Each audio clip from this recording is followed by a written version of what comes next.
10:20 a.m., February the 14th, 1929.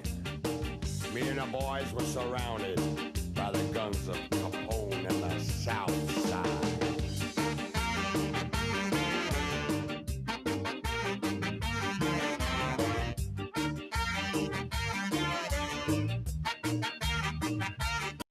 It was a cold windy morning, had a shipment of meat on 2122 North Clark Street. We checked the coast and the coast looked clear, so in went the boys, the time was near.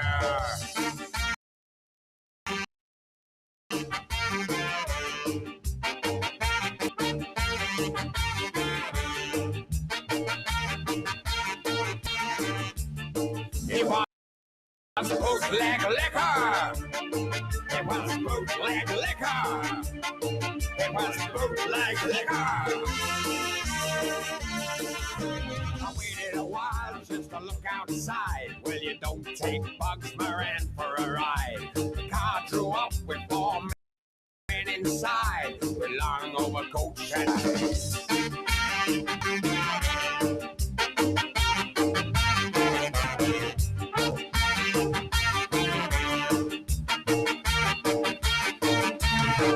my friends up against the wall and said, let him have it. And that was all.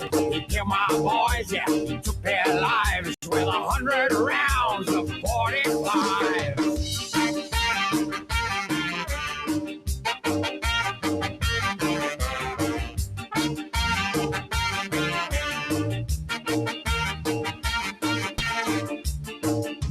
Only Capone kills like that.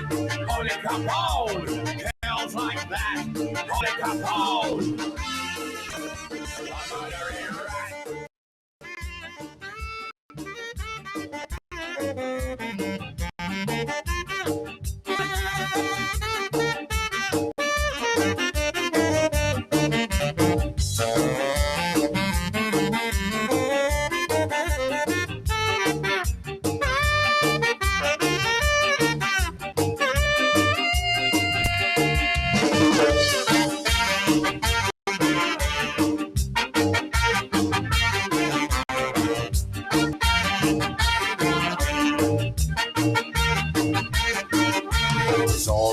Since Valentine's Day, Capone was pissed that I got away. I have a very special place in my heart for that two-faced, bad taste, D-based, murderous bard.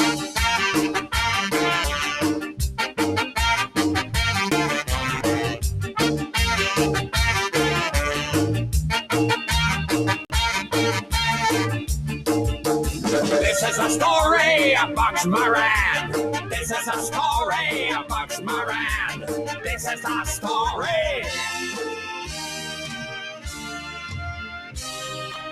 of a very lucky man.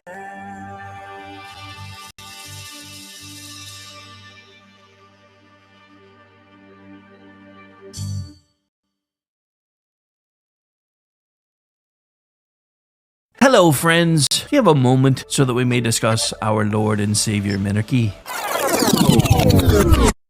No, seriously, I'm just kidding. Hi, my name's Rick Robinson. I am the general manager of KLRnradio.com. We are probably the largest independent podcast network that you've never heard of. We have a little bit of everything, and by that, what I mean to tell you is we have news, pop culture, special events, conspiratainment, true crime, mental health shows, drama productions, and pretty much everything in between.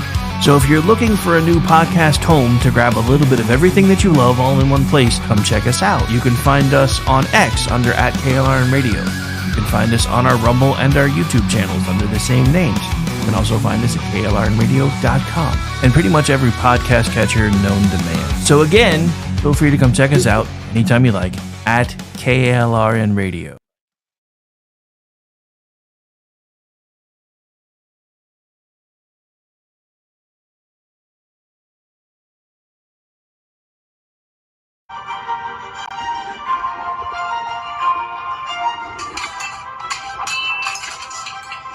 Ready to learn some medieval combat, kiddo?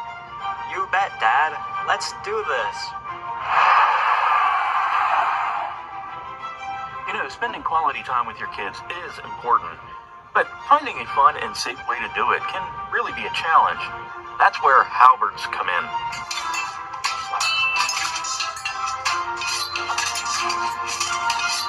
Halberds are the perfect way to bond with your kid while teaching them about history and physical fitness. Plus, they're a blast to play with. So next time you're looking for some family fun activity, grab a halberd and get ready to make some memories. Come on, Dad. Round 2. Halberds, bringing families together one medieval battle at a time. This commercial brought to you by the KLRNradio.com Ad Council.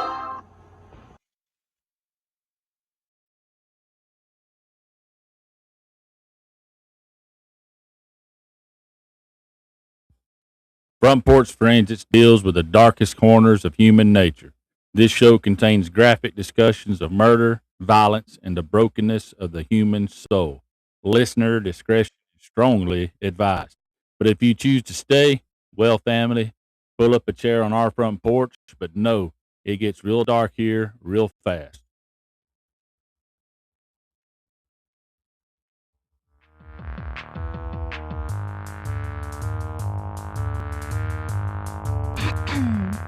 So this girl's out back behind the bar. She's a good girl. She called a car. You got 3 motherfuckers and a big white van, 2 dumb friends and 1 mean man. Well, she'll fucking kill you. She wins every fight. She's gonna rock your shit by the end of the night. And the only advantage that a killer has is they think they have the right. I listen to a lot of true crime. I listen to it at night. I like the girl talk, it makes me feel alright. I like scary stories in the morning, and I like them at night. I like the girl talk vibes, they make me feel just fine. I listen to a lot of true crime.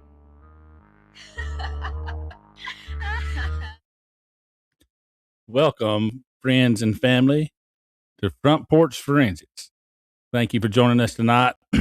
I am your co-host and producer of Front Porch Forensics, Bumpstock Ken.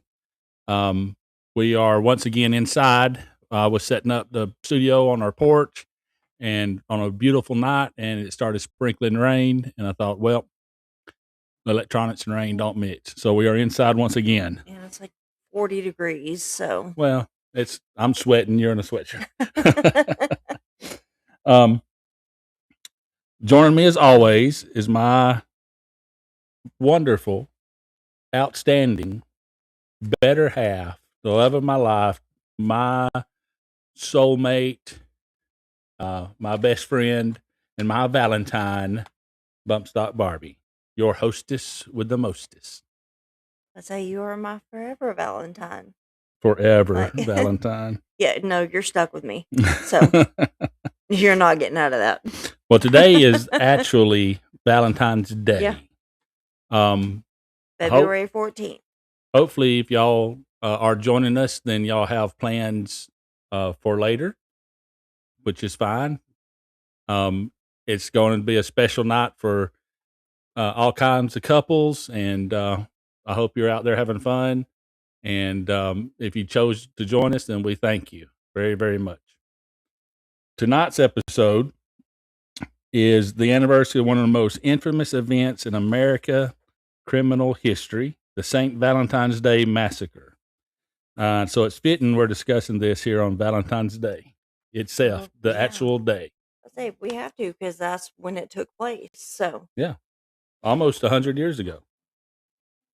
Just about, yeah.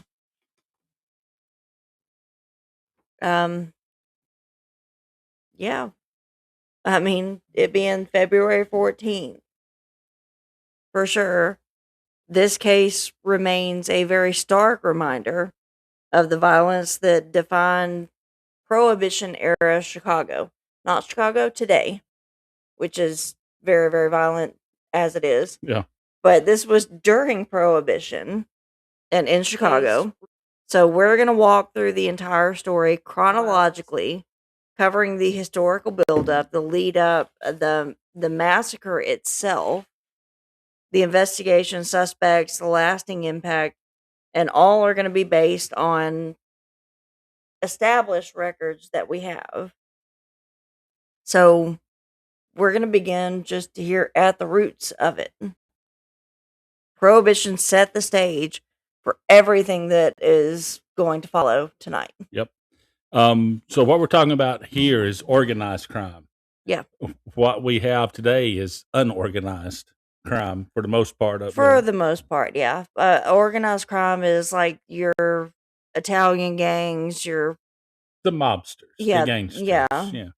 I'm sure there's still there's still some of that around, but what we see more now is more of the gang violence or just right.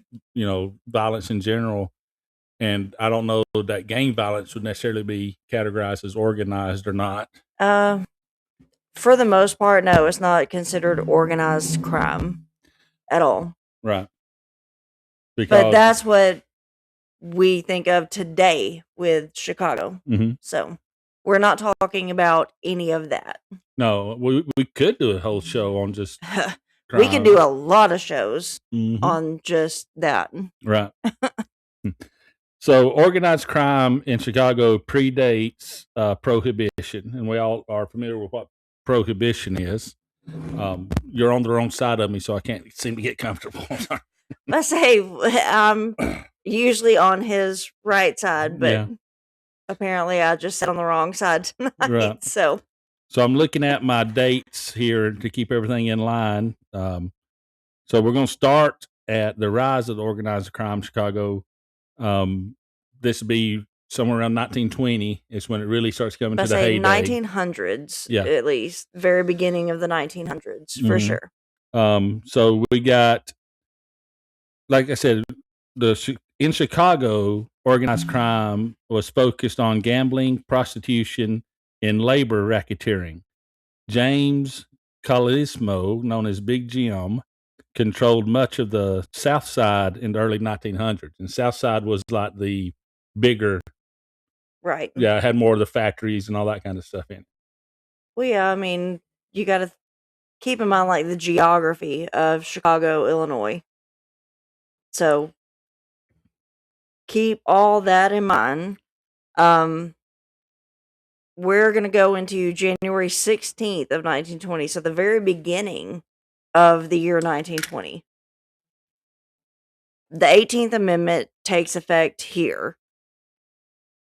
This banned the manufacture, the sale, the transportation of intoxicating liquors under the Volstead Act. So bootlegging became enormously profitable. Mm-hmm. And this sparked so many like horrific territory wars. Yep.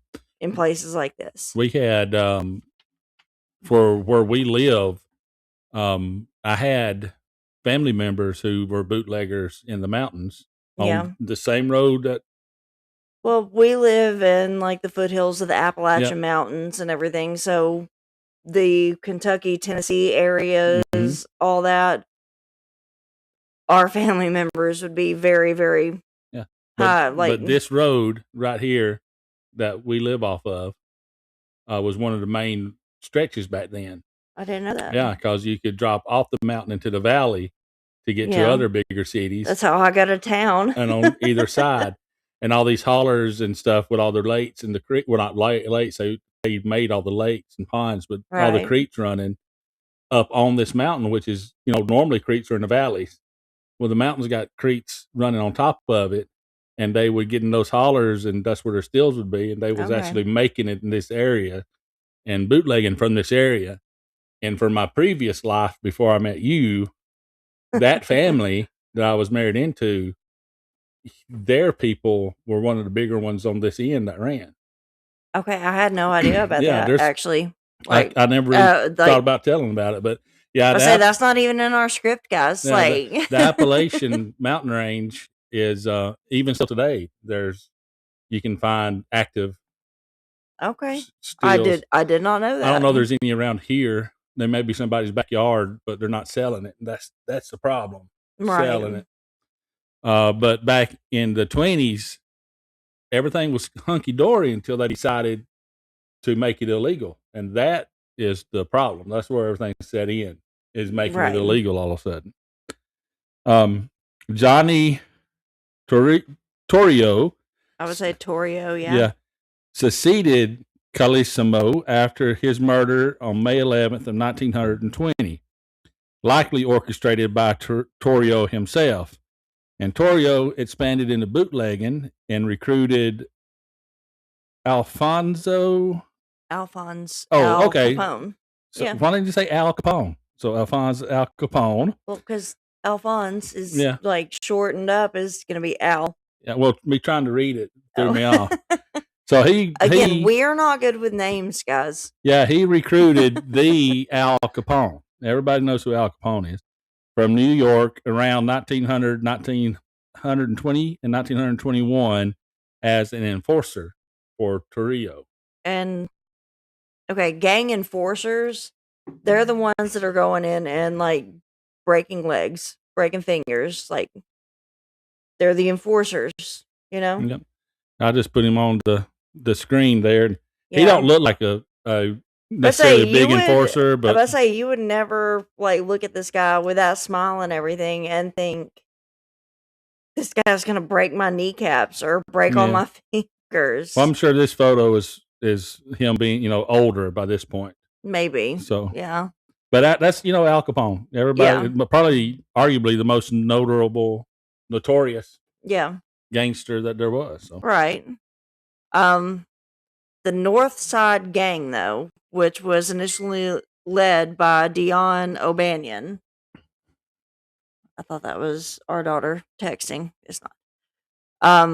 North Side Gang, initially led by Dion O'Banion, later Jaime Weiss.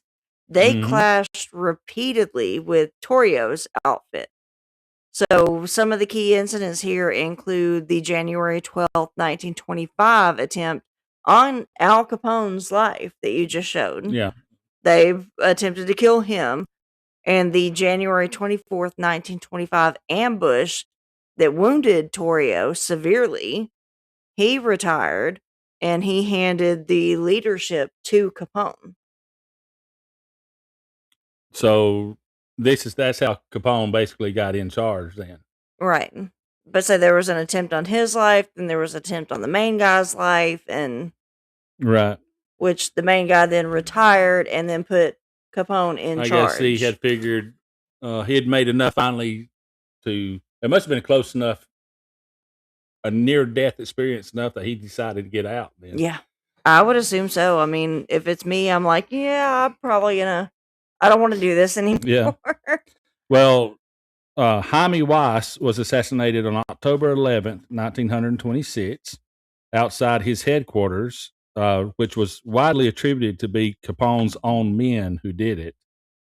And then you've got George Bugs Morin, then took over the North Side Gang.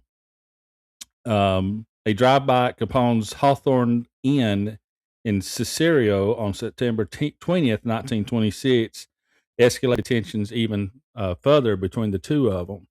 Can I just say that like nicknames back then were so much better than they are now. Oh yeah, I think. Like. Yep. But this is I'm gonna put up Bugs and Al Capone there. That's Al Capone on the left without the hat, and right. Bugs on the other side there. Yeah. And then from 26 to 28, the conflict then involved bombings, hijackings, and actually assassinations. So Capone's organization generated an estimated $105 million annually by 1928. Wow. And Moran controlled the North Side territories. By early 1929, the rivalry became unsustainable. Yeah, well, you're talking about that kind of money between them. I mean, that kind of money on the line. Back then, especially, yeah. If we were to calculate it, but based on what it would be today. Oh, there's no telling. That's ridiculous. Like, that's a lot of money in the 20s. Yeah. That's crazy amounts of money. I mean, it's a crazy amount of money now, but yeah, for sure. So in January 1929, Capone, then he's in Florida at this point. Yeah. He's moved down there. So he authorized a plan to remove Morin permanently. So he gets Machine Gun Jack McGunn. Again, with the great nicknames. I Oh, mean, yeah. I'm sorry, like Machine Gun Jack. Come Yep. on. So he had him coordinating the effort. Yeah. So basically, Capone moves to Florida or relocates to Florida. Yeah. And he's running the business from down there. And the strategy here is to lure Moran to the SMC Cartage Company garage at 2122 North Clark Street in Lincoln Park, which was a front for Moran's bootlegging operations. Mm-hmm. So on February 13th, 1929, a contact possibly connected to Detroit's Purple Gang. Boy, that just sounds terrifying, doesn't it? That one almost sounds like these almost like transgender things that we got going on. The Purple Gang. The Purple Gang. Like, it just sounds that way. Like, I'm not even sorry. It just sounds like that. Yeah. Could you imagine those? Like, somebody's threatening you and they're being all menacing and all that, and goes like, yeah, and you remember, we're from the Purple Gang. Okay. Keep in mind, though, that what they called gay people, they were a wee bit lavender. Lavender is a shade of purple, guys. Come on. That's it. Like, I'm sorry, that's not intimidating At all. Well, for us looking back on it now, it's not, but yeah. So boss, the Purple Gang didn't work. So should we send in the pinks? How about the fuchsias? What about Violet? Those violets can get violent. Purple Gang. They'd probably kill us all, though, nowadays. So anyways. Well, the gangs back then, absolutely. For sure. So the Purple Gang, the gang from Detroit offered Morin a shipment of hijacked premium old log cabin whiskey. And Morin agreed to accept delivery at 10:30 a.m. the very next day. Yeah, part of his preparations actually included a black 1927 Cadillac that was modified to resemble a police vehicle, and it came complete with a siren. Like, they knew what they were doing. Oh, yeah. They made this look like a police vehicle complete with a siren. So the team acquires 2 Thompson submachine guns, the Tommy guns. Tommy guns, yep. 45 caliber.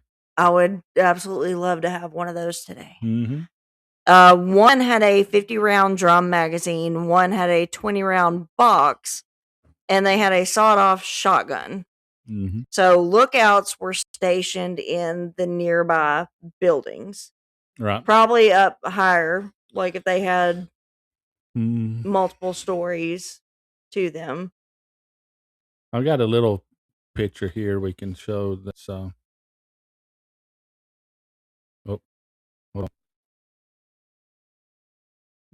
they give you an idea of where it is. You see the garage doors there on the left. Okay, but the angle of this, you see that they are up higher. Yeah, it's in an alley between 2 buildings. Okay. So yeah, they were up in a higher window to get that angle for that photo. And that opening there, if it's on your screen now, yeah, to the left would be the garage door where they would take deliveries and everything like that. You see the trucks sitting there too, so just gives you an idea of where this was happening at. Yeah. So, like I said, it was a cold, snowy morning in Chicago, and now we're looking at February 14th, 1929, the day of. So Morin's associates began arriving at the garage around 9 to 10 a.m. Albert James Clark Kachelik, Morin's second in command and brother-in-law. Adam Hayer, a bookkeeper and a business manager. So he was basically the smarts of the ones that kept their books. Albert Weinshank, who managed cleaning and dyeing operations. Enforcers Frank and Peter Gussenberg, Reinhard H. Schwimmer, I an, wonder if there's any relation to David an optician, and also an associate. David Schwimmer from Friends. Okay, that's not a common name. Come No. on. And John May, a mechanic, accompanied by his dog Highball. If they kill the dog, I'm gonna get mad. Highball is actually kind of a great name for like a pit bull style dog, I bet it wouldn't. or a Pitbull. Rottweiler or something. I don't know. I kind of love that name though. Mhm. I really do.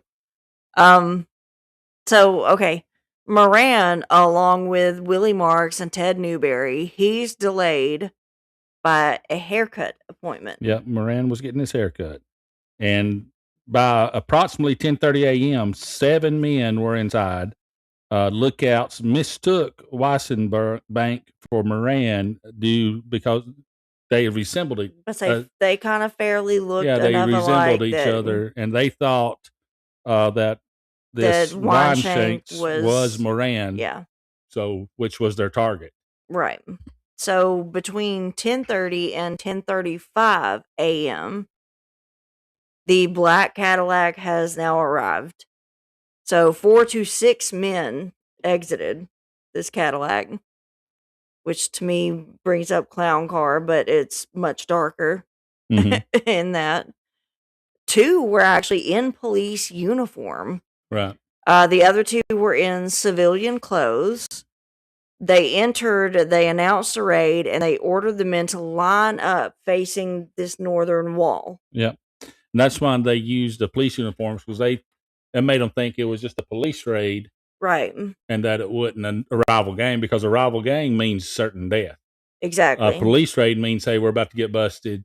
We'll pull They're some going to strings. arrest us. They'll pull some strings and we'll get out soon enough, because Yeah. most of the police were on the payroll anyways. So the assailants opened fire with the Thompsons and the shotgun, discharging 70 rounds in roughly 3 minutes. All 7 men were killed or mortally wounded, which is killed later. Sorry, Aunt Pam's in the Facebook chat, so I was saying hey to her. Hey, Pam. So Frank Gusenberg was taken to the Alechia Brothers Hospital, but he died at 1:30 p.m. Without naming any of the perpetrators. So even at that point, I don't know if he was anything kind of honoring that. I think he probably just couldn't speak. I was about to say, I mean, if he's already taken in and he died at the hospital, the Alexian Brothers Hospital, and died, Mm-hmm. no, he probably couldn't speak. That's Like, what he I'm probably assuming. was not conscious enough or lucid enough to give any kind of information at all. And I wonder about that time frame too. 70 rounds from a Thompson that had a 50-round clip or drum, and the other Thompson had a 20-round stick magazine. I think, I don't remember how many rounds it was, but let's see what it was. well, you got 50 from the drum. Yeah. And then you've got 50-round drum magazine, one with a 20-round box, and a sawed-off shotgun. Right. The sawed-off shotgun, at that point, it could have been a 5-shot shotgun, but more likely a double barrel. I don't know. Yeah. But, I mean, shotguns, we don't really associate them with a lot of rounds being able so to we're be looking fired. at a minimum of, even though it was a single shotgun, a minimum of 71 rounds. And they spent all 70 of them. Right. Depending on how many was from the shotgun. But still 3 minutes, that's not, they didn't, if it actually took 3 minutes worth of shooting, they didn't do this quickly. You don't have photos of the actual alleyway, do you? Just that one that I showed you. I do have a photo of the wall, though. Because there are photos out there from the St. Valentine's Day Massacre. And you can see the bodies. Yeah. Up against the wall, basically. This wall, once I just put it up there on the thing. I say once it loads up and everything, but yeah, I mean, this was a deliberate, brutal murder. I saw the picture you was talking about. That's from of where the investigators recreated the photo. Okay. And so I didn't add it, but you saw the just the alleyway and then the doorway. Well, By saying basically, you can see right there the blood on the bricks and so basically, just off to the side of the doorway, they lined Yeah. them all up facing the wall, and then they opened fired on them. And here in this picture, you can see the blood splattered on the bricks. And if you can zoom in close enough, you'll be able to see that there's some the bricks got some breaks in them and cracks where the bullets were hitting yeah, the bricks. absolutely. But that's inside a museum there in Chicago now, where they I say they took that whole section of wall. they took that wall down and kept it and memorializing the event, I guess. As much as I kind of hate that, because I mean, none of these were good guys. As much as I hate that, I mean, it was a historical event in our nation's history, I guess. Mm-hmm. So probably, yeah, it should be memorialized that way. Well, there's a lot of stuff that's dark that gets memorialized. And But say, I kept, mean, you know, we've so- got Holocaust museums, and that was probably the darkest, I Mhm. would say, moment in Yeah. human history. And I mean, yeah, there's we need a way to like remember this history. It's not rewriting history. It's not glamorizing it. It's just Mm-mm. saying, hey, this happened. yeah, just like this wall right there. You can get bricks from the Berlin Wall when they tore it down, which is kind of a celebration as well. But True. like you said, you memorialize the good and you also memorialize the bad, because I know For there's different reasons. there's Absolutely. there is Iron Bowl trophies with Auburn winning that exist, and that's a memorialization of something that's horrible. Are you actually saying? What? Are you? We're Why? talking about bad reminders of bad things. Yeah. So Okay. Well, Auburn winning an Iron Bowl, not quite the same as murder. So we apologize to all the Alabama fans out there for what she just said, that blasphemy. We know how bad it gets. y'all know I'm about to smack him, right? Not Like the same. it's nowhere near the Of same. course it's not. You wouldn't understand, you woman. It's like, we're thinking of it this way.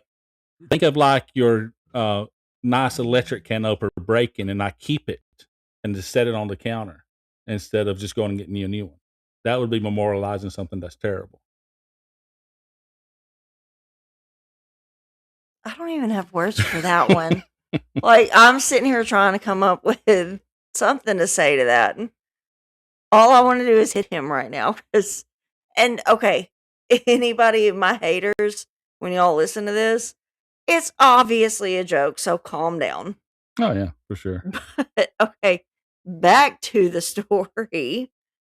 After they have lined these men up on this wall, the killers staged their escape. 2 men exited with their hands raised up, and they were quote unquote escorted Mhm. by the ones in uniform. So they departed slowly, all together in this black Cadillac. Back to the. I guess that was a show for any witnesses what they could have been Yeah, seeing going like, on. oh, okay, yeah, we saw these people shoot these other people, and then they got put into a car by people dressed up as policemen. Right. So highballs barking alerted the neighbors that something was still happening there. So the police finally arrived. The real police finally arrived around 10:40 to 10:45 a.m. They found 6 dead on site, and one was still dying. We mentioned Frank Gusenberg was still alive, but just very shortly. And then Morin arrived shortly after. He saw the activity, and then he booked it. He fled once he saw Yeah, what was going he on. ran. But that haircut saved his life right there. Yeah. So this massacre has now shocked the entire nation. Multiple inquiries followed with Chicago Police, the state attorney's office, and coroner Herman, what's his name? Bundison? Yeah, that's what I would say. Yeah. Again, we are Southern. We apologize for butchering of any names. Bunsen. I don't see an R, so Bunsen. Bundison is what I said. Okay. So ballistics expert Calvin Goddard analyzed the casings and the bullets and confirmed 2 Thompsons and a shotgun. So we got 2 Tommy guns Mhm. and a sawed-off shotgun. None of those are police-issued weapons. A burned Cadillac was recovered on February 27th, 1929, with remnants linking it to the getaway vehicle. And a second vehicle was found also on February the 27th. Yeah, I mean, This scene on the screen now, that's after the police arrive. Those are actually 2 hearses right there, and they're bringing the bodies out. You see the police there with their hats closest to the building, and that's the neighbors that all gathered around to see what was going on, the looky-loos. can I just say something right here? Like, if you're gonna pretend to be police arresting the people who, like, did all this stuff, you should. I mean, I know this is like the late 20s and going into the 30s. I understand that. But, like, come on. Cover your tracks a little bit better. Like, why are the police allegedly there with the other 2 guys who were doing the shooting? Like, Well, I think the police was to get well, the. we have the witnesses. They all come out of this black Cadillac Mhm. Yeah, dressed as police, and then there are 2 just in their regular clothes. yeah. The police, I think, were mainly to get the victims thinking it was a raid, because if they saw just other gangsters coming in, it's on sight. Yeah, but The police, at least, they you think they don't got show a up in the chance. same car. Well, I mean, that's my thing. Like, if I see the police get out of the car with these guys with Tommy guns and a sawed-off shotgun, I'm gonna be like, okay, either the police are in on this, or this is just not what it seems. right.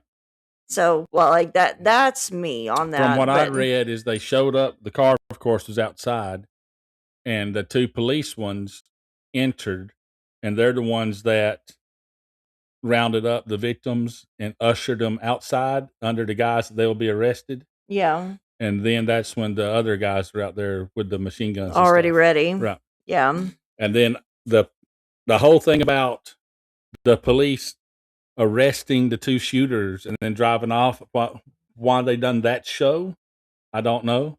yeah. But I guess that maybe it got the police. Hey, Alan Ray just said, "What's up?"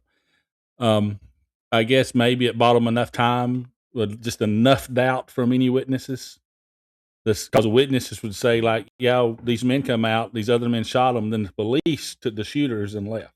Right. That's what a witness would see, so that's what they would say. Yeah. Maybe just enough confusion to slow them down, buy them a little bit of time. So the ballistics expert, yeah, I've read that about the police issued weapons. Those are Yeah. not police issued weapons, and that they found the Cadillac burned Burned. out, and Yeah. then a second vehicle on February the 27th they found. So yeah, Al Capone, he's then subpoenaed federally in March of 1929. Hmm. May 7th of 1929, he eliminated suspected internal conspirators. Hmm. So he was eliminating people he thought were involved from like the inside. Right. He is arrested in Philadelphia on May 17th for weapons charges, and he served 1 year. 1 year. Capone did. Yeah. Yeah.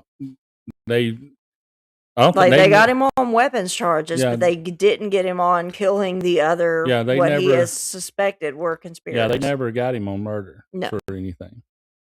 So December the 30th, 1929, suspect Fred Burke, known as Fred Killer Burke, killed a Michigan police officer. Raids recovered weapons ballistically matching those used at the massacre. The coroner's inquest closed November 17th, 1931, with no identifications. Yeah, no one was ever convicted in any of this. The case was unsolved. Right, they got the weapons, what they think were the weapons, but there's no proof who actually used them. Right. So the primary 3 holds that Capone ordered it to eliminate Moran, Moran. and seized north side control of Chicago.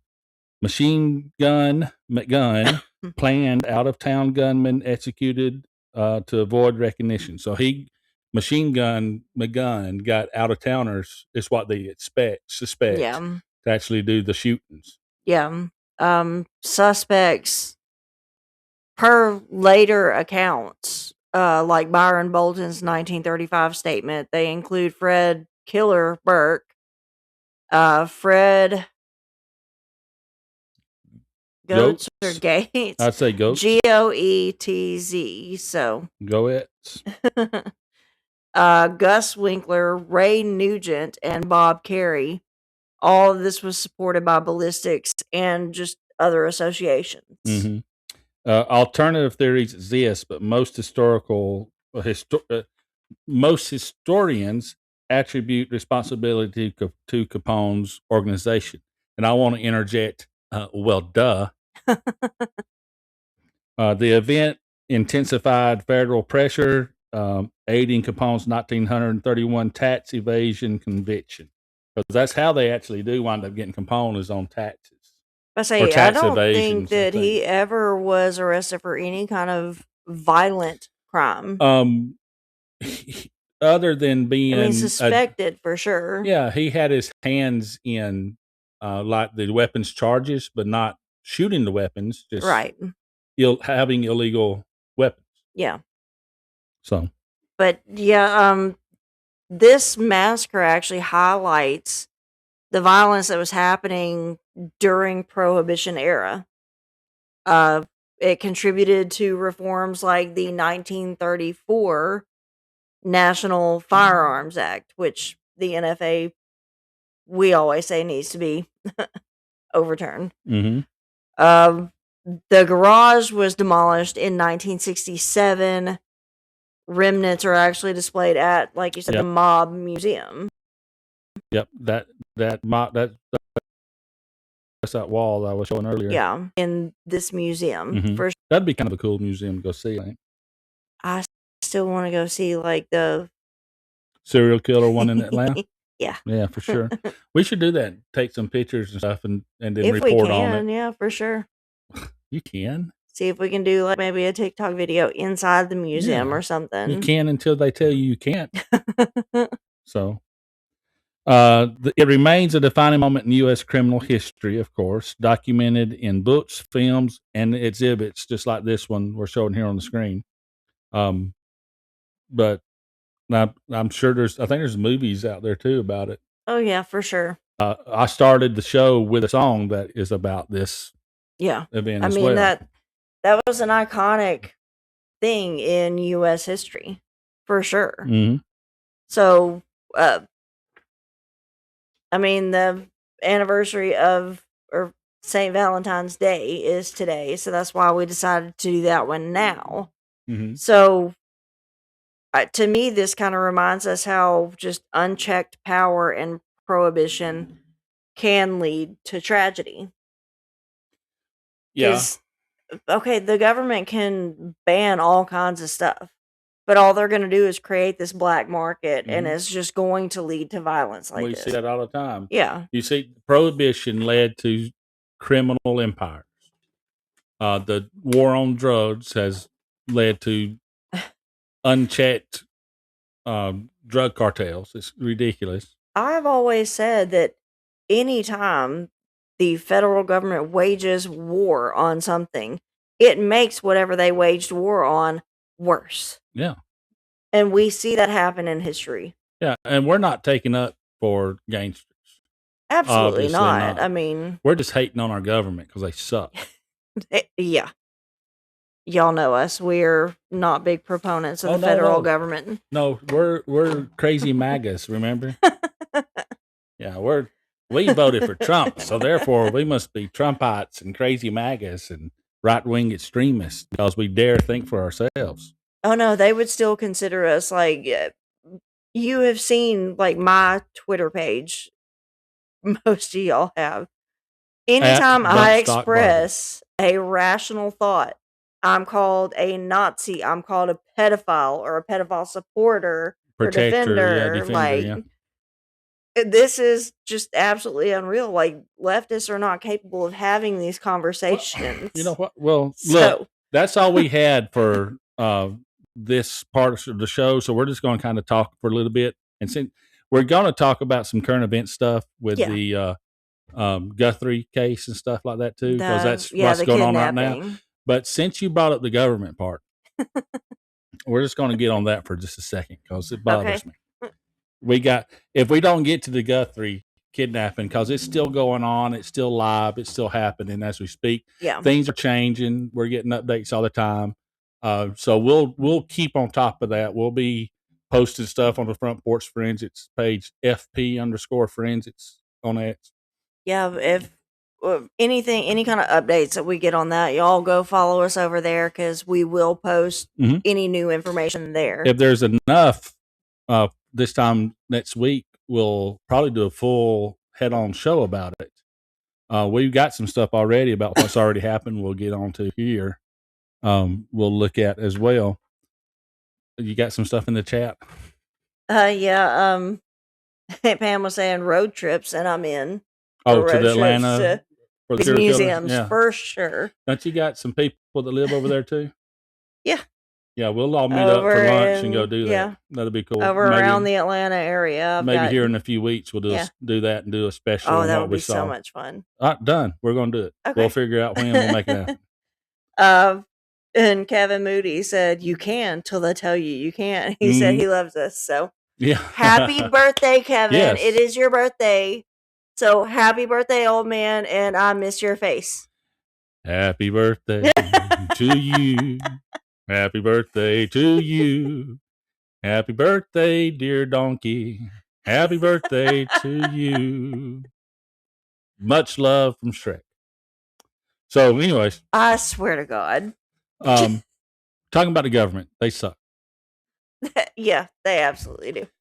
Republican, Democrat, all of them at this point, they all need to go. If you go look at @BumpstockKen on X, you'll see that I'm mostly right-wing leaning.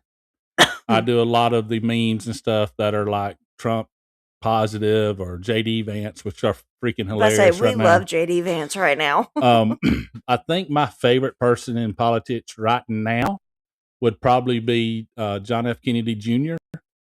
Okay. Kind of dig what he's doing. And guess what? He's a Democrat. I also like Thomas Massey. So that's going to piss off a bunch of people that I'm friends with that are on the right because I'm not mad at Thomas Massey either. I have one. Fetterman 2.0. Yeah, I'm a fan. I actually really like John Fetterman right now because, okay, yes, he may vote along party lines and everything, but he is someone that we could actually have a conversation with and he would hear us out. Well, he did vote in favor of the SAVE Act, which I think is great. Yeah. So he does cross the line when it. What I love about him is he's an actually American first Democrat. He's got common sense. The one Democrat would bring damage is common sense. Yeah. I don't know what happened, but it like reset him. Let's say that stroke, like factory reset his brain. Yep. So can we like maybe pray that something like that, like a non-fatal stroke, happened to the rest of the left or the Democrats? Like, that like? Because again, it's not harming them. Because apparently, it just resets everything. I won't pray for that unless it's every stinking one on both sides. Well, that's what I'm saying. Like, it's got to be Democrat and Republican. Okay, that's got to. I'm in. Like, I'm not. We talked about earlier about talking about the Epstein Files and everything that's going on with the Attorney General and head of DOJ and all that in front of Congress and Pam Bondi, and our FBI director and the things that's going on with that. And it makes me so angry that I can't think rationally about what's going on. So I've stayed away from. Well, I haven't stayed away from. No, you haven't. Like he has done rantings and everything just with me, but I haven't brought it up on my X pages, nothing like that, because there's still a lot of that's out there that's circumstantial, I guess. Is that the right Right. word? Yeah, it would be because, like, yes, like you get Trump mentioned all these times in there, and a lot of other people that are mentioned Mm-hmm. in these files. And this is where I'm at. Like, I don't care if you're mentioned in the files, Exactly. but if you're mentioned in these, I don't even know how to describe what I've read. I really don't. It's horrific. It is. I mean, it's worse than even like when we did the toy box killer episode. Like, and that's the darkest one we've done so far. Right. I don't know how to describe what I've read in this stuff. Well, we don't have to go into detail. It's No, out there no. online. If you want to go look at the emails, you can. But just because Jeffrey Epstein and Maxwell, they had so many connections in Hollywood and politics in these high up groups. There are so many people that are just going to be mentioned a Mhm. lot in these Right. files. Right. And okay, that's one thing. But for me personally, if we're going to say, okay, you were involved in these crimes against children, these crimes against women, any kind of crime against anybody, if you're going to be accused of this, you got to give me something. Yeah. You got to give me some kind of evidence here. Like, I will be the first on the line to say, hey, public execution here, especially for the crimes against children. Well, what gets me is you mentioned Trump, and I see a Well, lot of that's what the left always goes for. Like, oh, he was mentioned like a million times in the files. so you see whatever. Trump is mentioned Quite a lot. over 1,000 times is what I said seen, and that's fine. The thing that I see and that I've read and all of them that I've looked at, and believe me, I've looked at every one that I can until I have to take a break, and he has mentioned a lot. But in our mid 2000s, before Trump kicked him, eventually kicked him out off his properties, Off Mar-a-Lago right? and all that, yeah. Trump is the one who contacted the FBI and said that and told the FBI what this guy's doing, and y'all got to arrest him. That was Donald Trump that made that call. Right. Throughout and that's in the emails. That's not just that's recorded in there.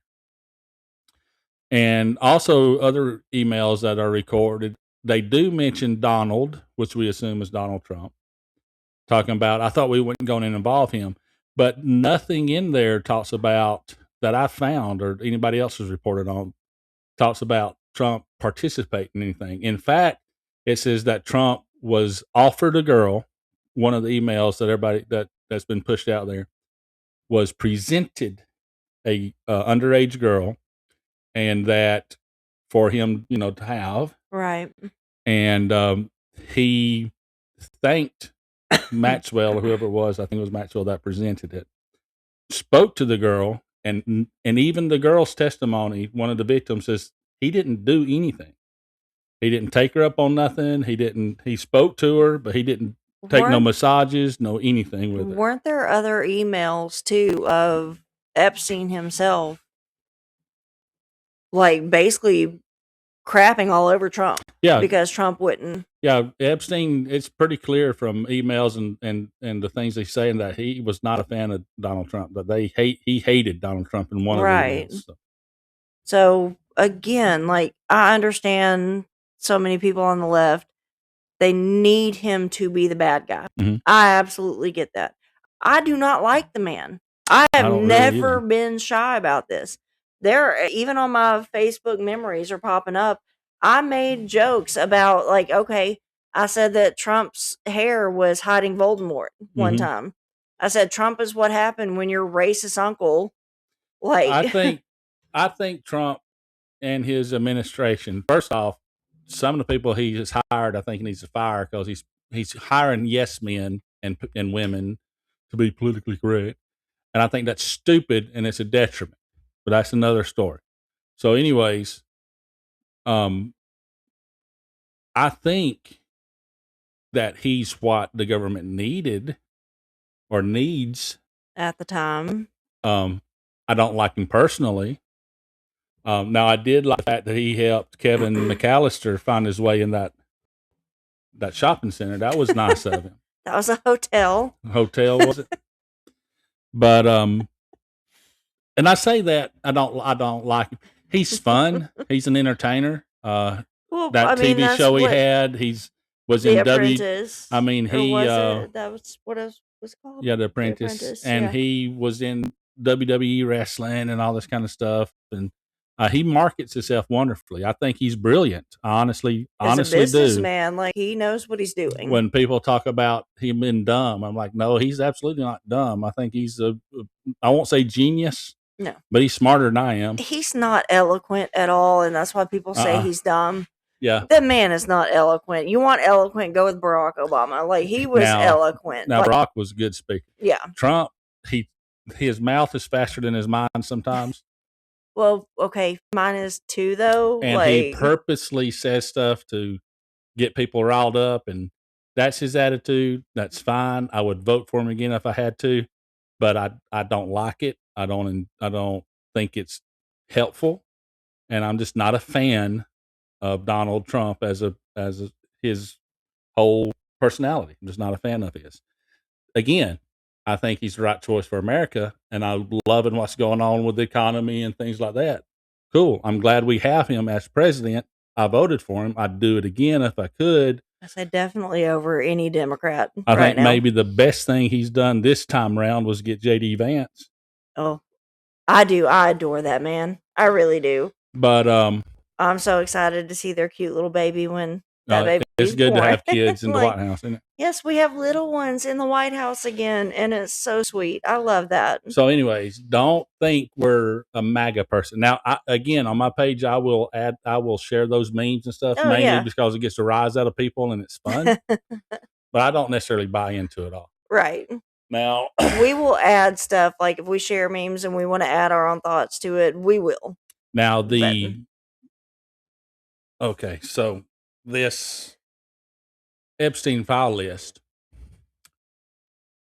there's a lot like Donald Trump in there, where there's people mentioned, and there's some evidence, that's could be this or it could be that. So I'm not mad about that kind of stuff. It is what it is. There's no proof, and it's innocent until proven guilty. Fine with that. But there's some of those emails that have names blocked out that 100%, you will not change my mind, is describing and talking about sometimes openly illegal activities. Now, the one guy, the Saudi guy or whatever he was talking about torture videos. They have arrested him. Okay. Over there. They haven't got him here yet. Well, I don't know that they've arrested him, but what happened is he stepped down. He resigned from his position, right? But he's on the list. I think they're actually planning on bringing him in. Okay. But they haven't yet. But so until I see people coming in, then I'm not going to be quiet about it. I'm going to be pissed off about it. And there's some people on X that I respect and that are friends that disagree with me on that. Tell you, calm down. And I'm no. It's not going to happen. You didn't block any of them, but you have muted a bunch of them. I've muted some folks. And yes, this does get him riled up because we had no intentions whatsoever to talk about the Epstein stuff. No, but I don't know if I can transition into the Guthrie thing yet. So, but we'll just go wherever. You have. It's your show too. You have these people that talk about code words. You remember Pizzagate? Now here's my conspiracy Santa hat coming back out. It's not conspiracy anymore. It's factual. These things happen. Y'all just are late to the party. Pizzagate. You remember where they talk about having hot dog parties and pizza parties and all that kind of stuff. And I know Hillary Clinton was connected to it. Ellen DeGeneres and that Christy Teigen, that stupid looking woman married to the piano playing singing guy. John Legend. Yeah. Jack Wagons. make me sick. They was No, her stuff. Like, have you actually seen Yes. Chrissy Teigen's old Yes. tweets? That like she has Absolutely. scrubbed her social media. She was talking about She was talking about like underage children. She in was beauty like, "Oh pageants. my gosh!" Like she was. talking Y'all, about pardon one. me. She was talking about. I'm getting wet just watching Yeah. this. And she was talking about one Who says that about children? how hot this one little girl was that I should be put in jail. Yeah. Yes, Yeah. you should. You 100%. No, you shouldn't be put in jail. You should be under it. Yes. So all this Pizzagate, hot dog gate, all those code words that everybody said we're crazy about are all through these emails.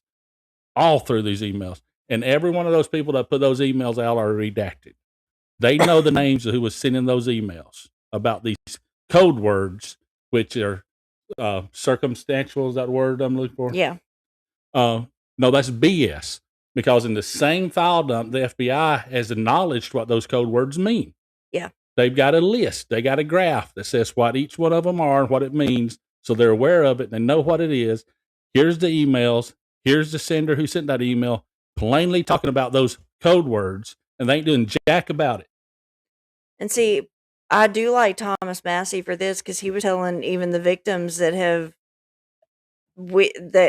been tried to be silenced, saying, if you just give me the names, I will speak these names like on the Senate floor and everything, or whatever it is. Mhm. And I want this to happen. Like, we need names. I don't want to victim blame, but if you watch the Bondi thing where the Democrats and okay, when you've got somebody like, I'm going to speak to the Democrats right now. When you've got somebody like Bondi up there and you're asking about these questions and you're asking about how she can do this or who are you protecting or we want these names and things, don't act like a raving lunatic. Ask her questions calmly, get some answers. The way you spend your whole 3 minutes worth of questioning and not letting her actually answer anything and you just steamrolling trying to get all these talking points out makes you look like a freaking lunatic, and it completely ruins it. I want answers just like you claim to want answers. Calm down, ask questions, make her answer. Don't look like an idiot. You freaking morons. How do you ever get elected? Because stupid morons elect you every time again. Because they have that D by their name. If and it's true, it's the vote blue no matter who. yeah. If you thing. actually feel the way and you're upset like that it's doing, then do it smartly. Don't just do it Right. for the clicks. Let's do it the right way. And It deserves to be done the right way. And Republicans, when you've got Bondi in front of you and you've got something as big as Epstein Files going on, shut up about the economy, okay? Ask questions that we want to know. I say if it's about Epstein and all that kind of stuff, it's not about the economy. It's not about any other issue. Stick to the topic. Yep. So both sides piss me off for different reasons. Yeah. He's very fired up right now, and I'm just kind of letting him go right now because we did not plan for any of this. I have like notes and everything on a completely different topic. Well, let's just move to that. No, it's fine. Like the Epstein Files, like all that kind of stuff is still topical, just like this is too. Yeah. So if you're still fired up, let's go. Well, This is just us being real. Nobody wants to hear me rant for 55 minutes. I don't know. So- They might. But I think most everybody would agree with me that it shouldn't be it should a be right or left. yeah, it should be a issue. bipartisan Yeah. thing to find out these answers. But say we're talking about children here, and like I even posted a thing. Our children, y'all know me. I am the pro-life warrior, basically. Mm-hmm. And even after birth and everything, it doesn't matter if they're in utero or if they're not. These are our children, and they deserve so much better from us. And just as a society, left or right, we should be able to come together on this. So that's where I'm at on that. Like, these are children. Come on. Yeah. You know? And the whole the bipartisan side of it's when you get to the political side, and this shouldn't be political, you have the left who has to have Donald Trump as the bad guy. Has to. And then you got no matter, even if it doesn't come to anything with this, they're going to try to get him on something else because he's the orange boogeyman. Yeah, they've already tried everything else. They Yeah. thought they have him here. And then you've got people on the right which will defend Donald Trump no matter what. Somebody said that Donald Trump could shoot somebody on Fifth Avenue, and Donald Trump said he could shoot somebody on and Fifth he'd Avenue. still get elected, and that's just as bad, y'all. Just as bad. No, but yeah, it was Donald Trump himself who said that. Yeah. I could shoot somebody on Fifth Avenue and I'd still get votes. Yeah, no, that's not okay. No. So it's just not. There's both sides make me sick. They have for a long time, but this is just getting to the end of it. Y'all have no idea how far to the end of it he is. Like I get to live with this, and we talk about this a lot. Mm-hmm. I let you rant and rave just like you let me rant and rave whenever I'm on a kick. Mm-hmm. And this is just one that we kind of share. Yeah. Like, because again, it's about children. It's about protecting the innocent. Mm-hmm. And we're so done with the bipartisan or the partisan side. Forgive my the partisan side of it, but forgive my language here. The partisan bullshit around all of it. Yeah. We're done. So I said I would vote for Trump again if I could, unless they gave me somebody better to vote over him. And I don't think, okay, that's not asking too much, because come on. But I don't think that there's a person, left or right or in the middle, that I will ever trust again to vote for in the presidential election. As of right now, Vance is probably the front runner for me. The only reason Vance to me is the front runner is because he's staying quiet. He's not giving me a reason to hate him yet. I'm sure that when it actually comes out, like stances on certain issues and whatnot, we will find ways to disagree with him too. But I think right now, J.D. Vance, I'd probably vote for again because I think he's probably the best of the bunch at the moment. But I'd vote for Massey. And again, that's going to make a bunch of right-wing friends of mine mad when I say that. But I'm sorry. He still votes to the right 90% of the time. But when he doesn't vote lockstep with the right, it's for the right reasons. And you can say, oh, he's stopping the Trump agenda. He's not stopping it. He's slowing it down. And he's actually voting for things that we said we wanted. When he votes no on something, it's because of these things that have been snuck in that, that we say we want to stop. But, well, we just need to pass it so the government will stay open and we can do these things. I haven't even really kept up with how he votes. Like, you follow that more than I do. I don't want to. I know, but you do. I know. So I have to know things. I wish I didn't, but I have to know things, and it drives me nuts. It sucks.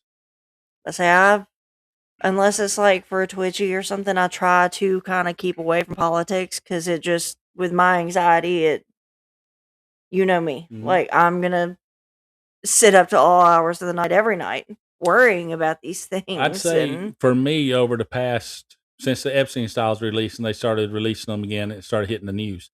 I've probably spent 20 to 30 hours worth of reading. I had to over stop the days. reading a lot of that stuff because I was like physically nauseous. It just, like, I actually thought I was going to throw up at a few times. Oh, yeah. Like, it's. But and again, it's not the majority of the people mentioned in there, I think, are clean. They were making really bad decisions. And I mentioned that Hanging out with the wrong people. Oh, and here's another thing too. You people out there that's going to say that, well, he's still a right winger. He's just saying all the right things right now. I'm just going to sit back and let in you go. In 2006, when Trump called in and told the FBI what was going on, They arrested Epstein in 2007. This was Is George. that This was George W. Bush in Yeah. charge right now, right? They cut a deal with Epstein. The DOJ back then cut a deal with Epstein. They had him on trafficking charges. They had him on the raping of children. They had him dead to rights on this kind of stuff. They cut a deal with him.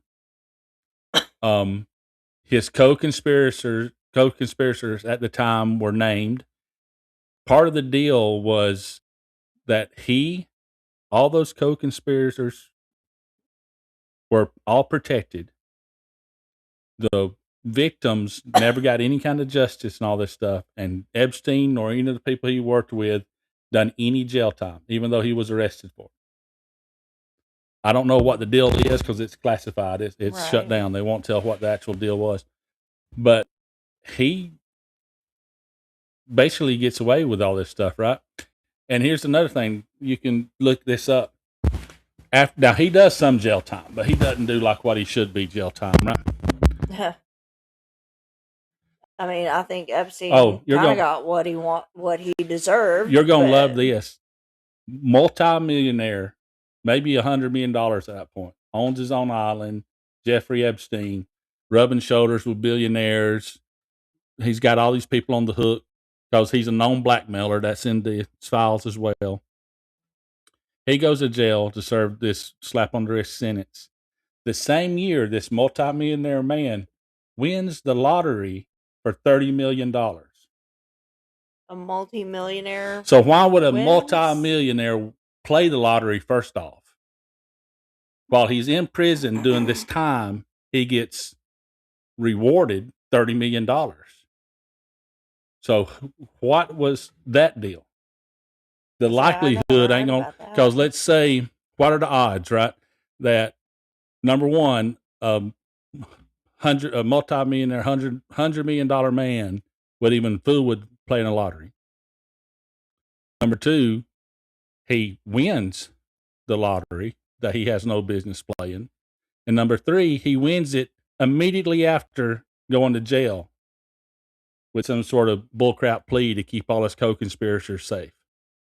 And then he's out very quickly after that. He gets released. They paid homie to take a fall and take a slap on the wrist to do this deal. So whatever power he's got over these people, government, politicians, because I think those are the ones he made a deal with for that.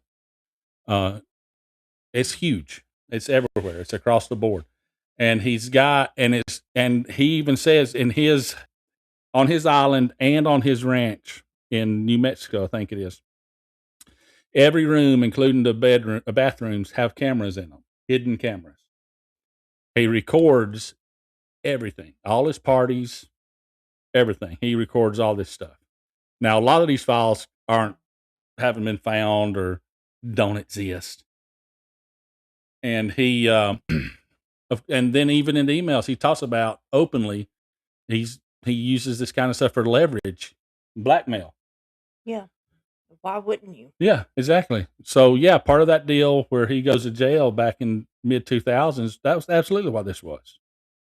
And then from the mid 2000s all the way up 20 years later, basically, when was it, 2018, 2019, he gets arrested again. And he kills himself, I think 2019 is when he committed suicide. Anyhow, it's beyond just the pizza parties and things like that. He was using this kind of stuff to gain leverage through blackmail over very important people.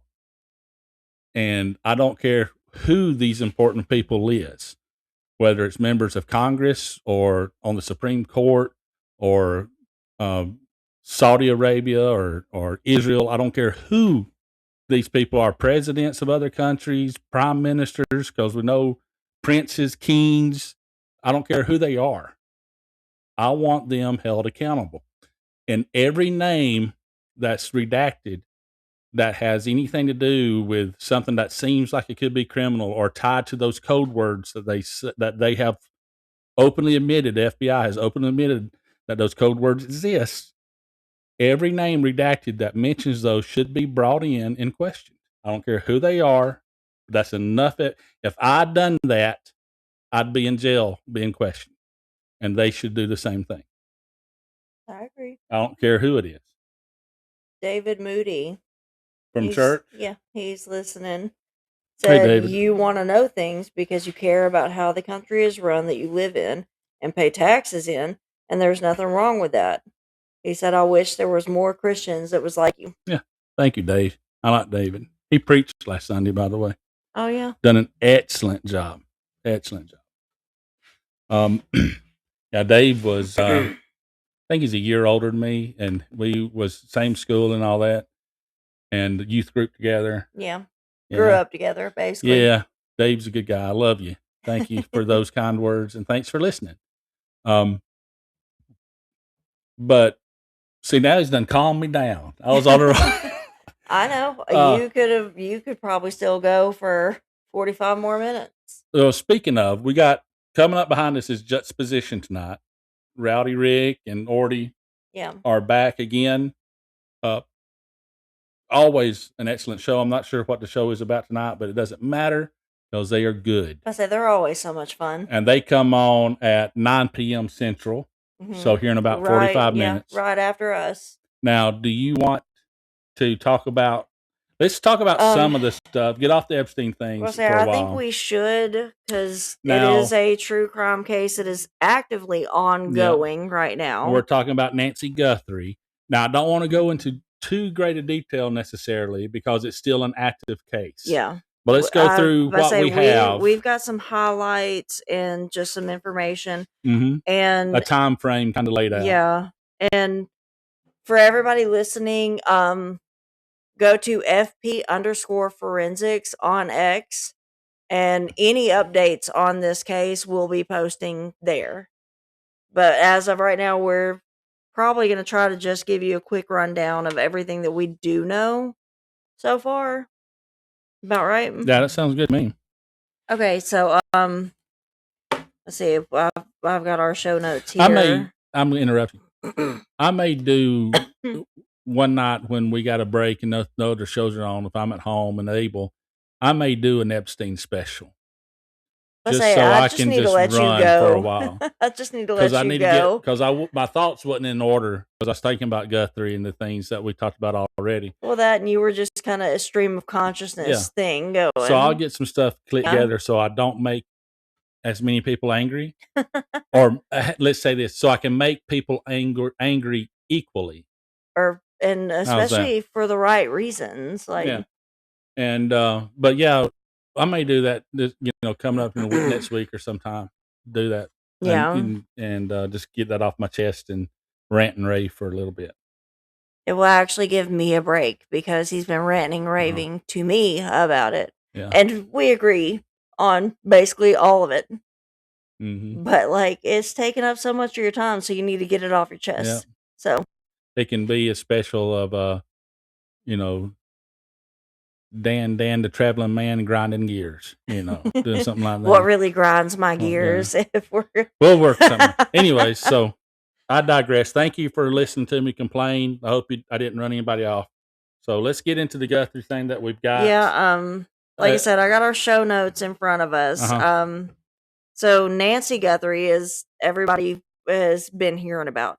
84-year-old woman. She's the mother of Today Show co-host Savannah Guthrie. She vanished from her secluded home in the Catalina foothills area of Tucson, Arizona. She was last seen alive on the evening of January 31st of 2026 after being dropped off by family members following dinner and a mahjong game. Is that the towel? The little towel stacks up. Yeah. The disappearance was then reported. Pause. So that's like a physical game. It's not just something you play on your computer. They actually have tiles, but they did make a little computer game like solitaire. Solitaire is a physical game. Yeah, but solitaire is easy. It's a deck of cards. Now, but these are little. But the mahjong on the whatever on the computer, there's 1,000 of those little squares.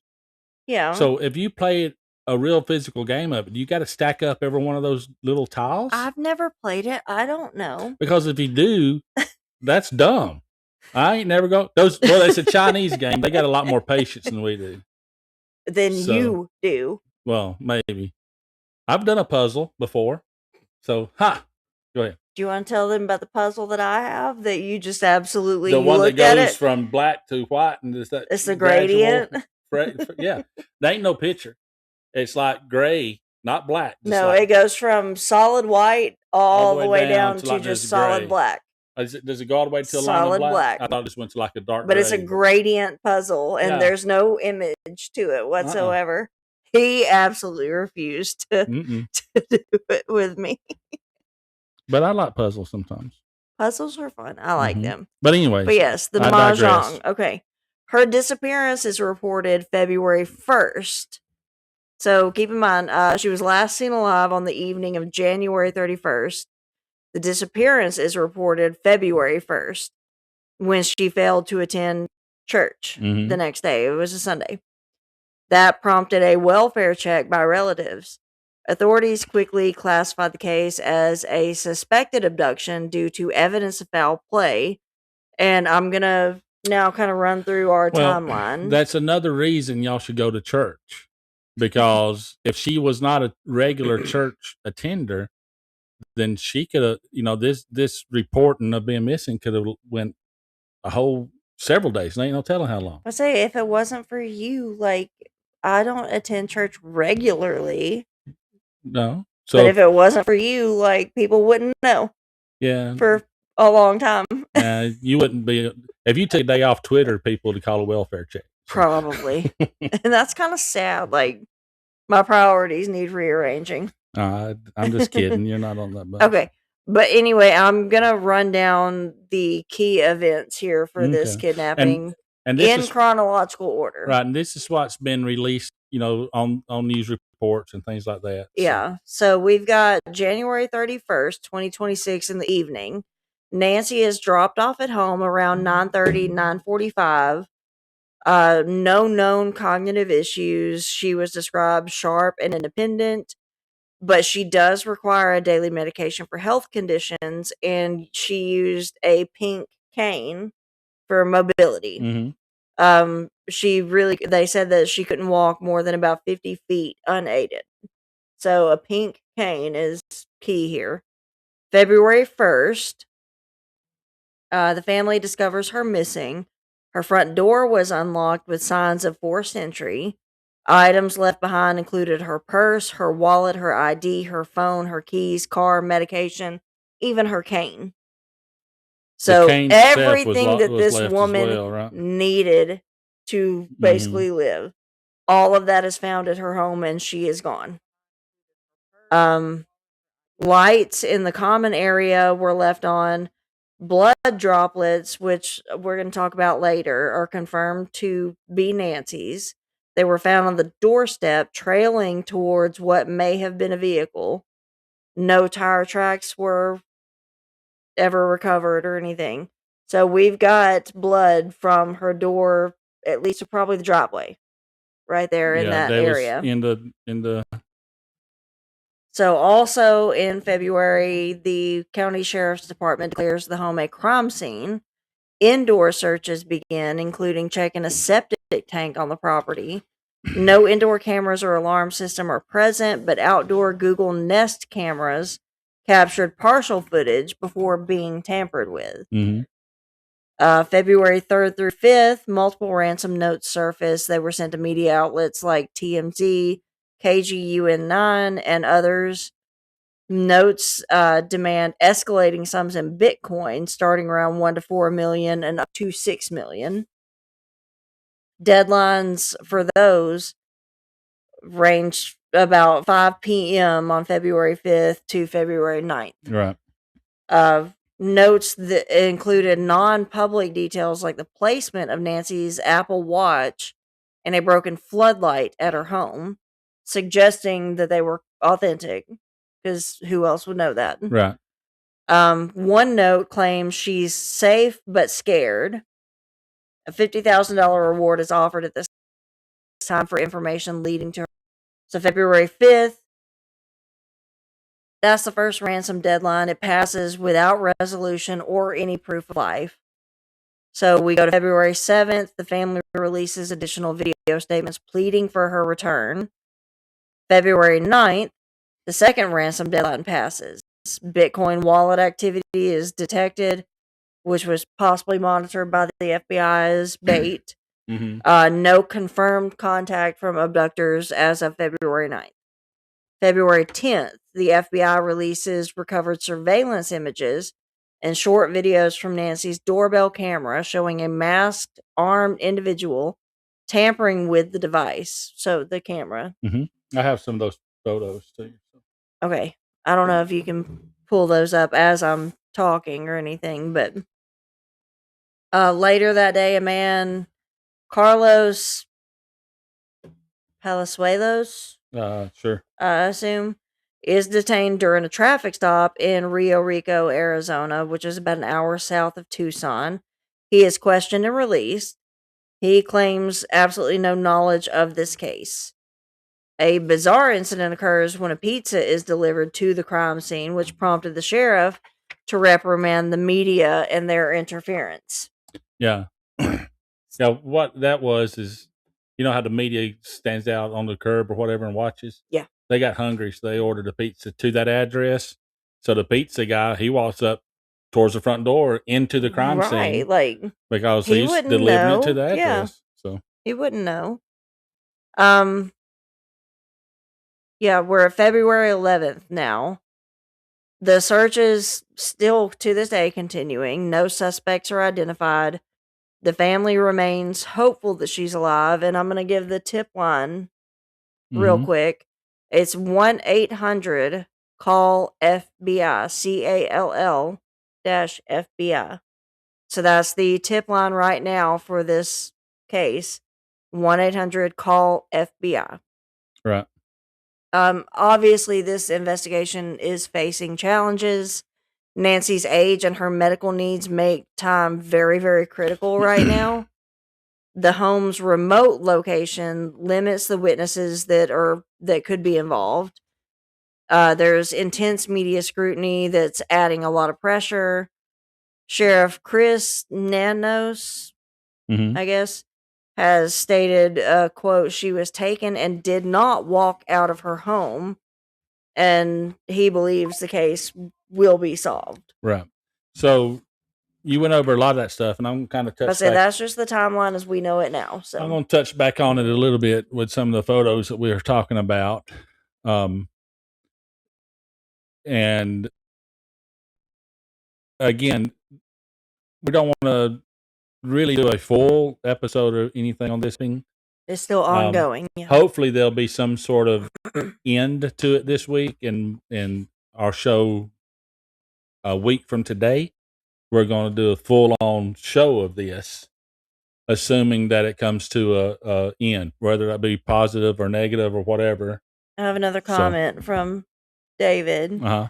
It's so crazy that dumb criminals that dangle plants in front of the doorbell cameras can kidnap someone and elude the FBI and local law enforcement for so many days, and we have no DNA evidence or anything. And yeah, like, just block the camera is all you got to do. And yeah, I've got pictures of that. I'll show that too when he gets there. But I'll put on screen here the I guess that's Nancy on the right.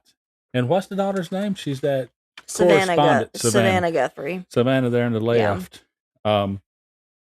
So basically, the physical description of Nancy, right? She's 5'5", obviously female, 150 pounds, brown hair, blue eyes. Last seen wearing, well, we're going to say unknown, because once she got home, We don't know if don't she know what she changed was or changed. I mean, you get home that evening and then you get abducted at 1 a.m. when this, assuming you get abducted at 1:30 or whatever, when this Ring camera comes on, you're going to change into pajamas or I'm something. about to say, once I get home, you know me, like immediately once we get home from some kind of event or hanging out with people, I'm immediately in like pajamas Right. and stuff. But people, But I want you to go ahead and because we do get so many hits from different areas in the States. Go ahead, redo her physical description and do the tip line again, because 5'5", 5'5", 150 pounds, brown hair, blue eyes. She is often seen wearing her glasses. You see her wearing glasses there, and using a cane. Most cane. often a pink cane, but we know that pink cane was left at her home.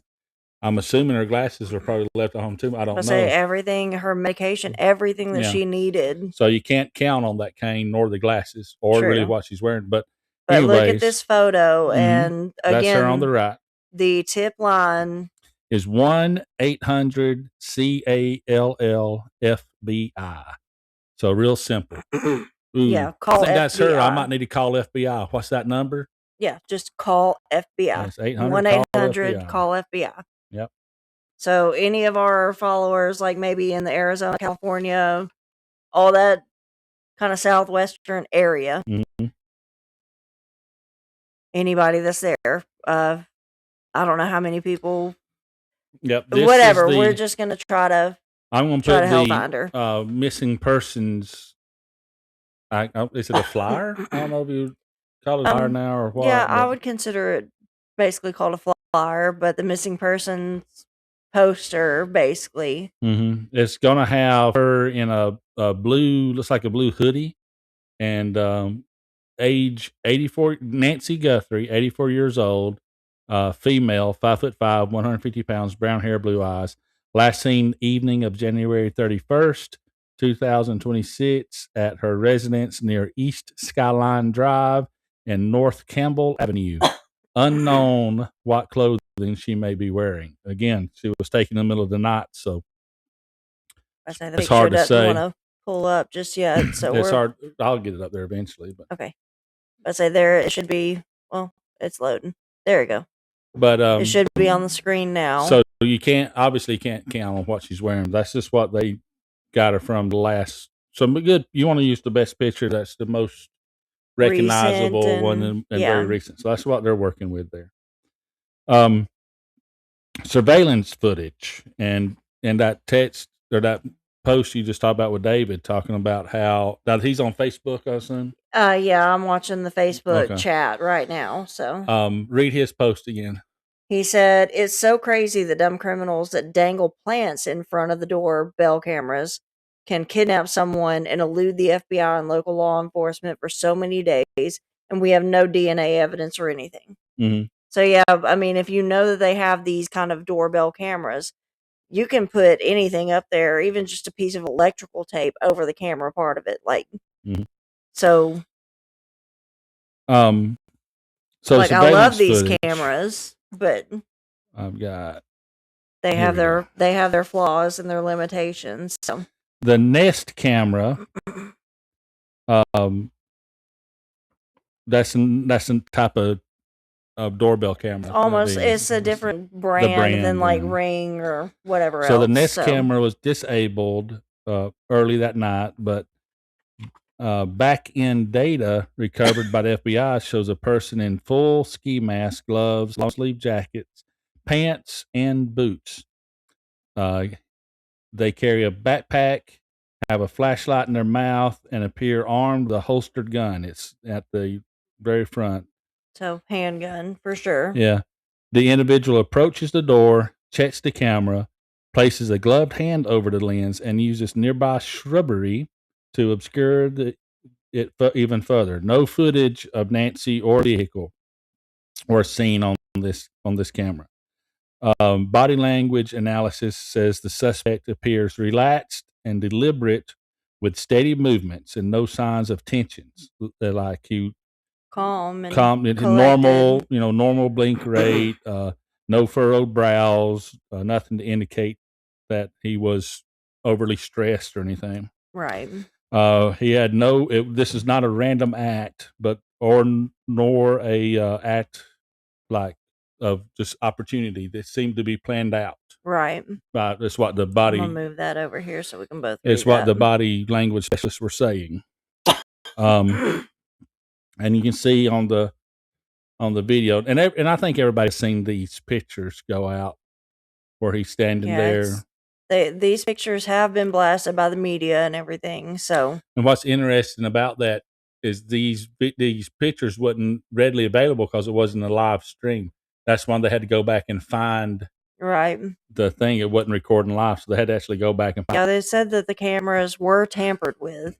So if you ever think that, well, I can just erase that, you can't. It's out there. Yeah. Government's got it. They can always see it. This is another picture of him, a little more full body. And this picture will come back into play later when they do some more analysis on try to identifying him. Or I'm saying him. I'm assuming it's a guy. We'll see. It looks like a man. So like, I will say him just for ease of conversation. I say just the body shape and everything looks like a male. Yeah. And so the ransom notes. The notes is well structured with perfect grammar. They demand Bitcoin transfers to a provided wallet address. They are traceable, which experts call a potential Achilles heels for the sender, because if the money actually goes through, then they should be able to track back who owns that wallet. Right. One note references waiting to hear your side and talk, suggesting possible revenge or personal grievance beyond just money. Multiple hoaxes have been confirmed, of course, because people are idiots. Yep. Including a California man arrested, rightfully so, for texting the family about Bitcoin and just to see how they would respond. Like, how horrible do you have to be Mm-hmm. to take these people, like some of their worst moments and everything? Yeah. I just want to see how you'd respond. Yeah. Like, I don't think they want to know how I'd respond. And like you said earlier, like the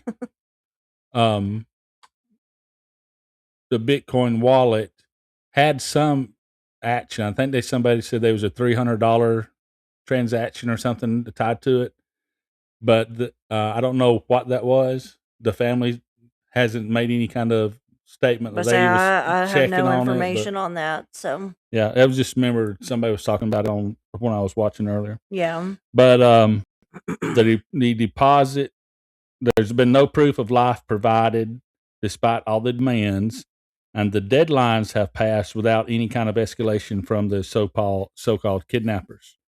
So it's leading to skepticism that something's going on here, because they're not acting like even the FBI people even said that they're not acting like a typical kidnap situation. That this seems odd. And I'll touch on that here in a little bit, but I want you to finish up with the you mentioned investigation stuff.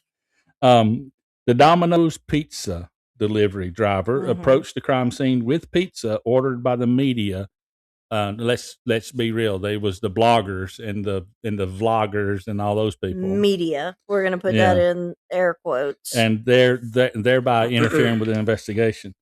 The sheriff posted on X, and I got a picture of the sheriff right here in one of his mini interviews. He posted on X, says, quote, "We can't believe we have to say this, but media on scene, please do not order food delivery to the crime scene address." Like, it's that whole. I am 38, going on 39 years old, and if I consider us like media, and I was at a crime scene like that, no, we're not gonna like order a pizza and be delivered to that address. We're just not gonna do that, because we know what they're going to be like. We know how these crime scene investigations go.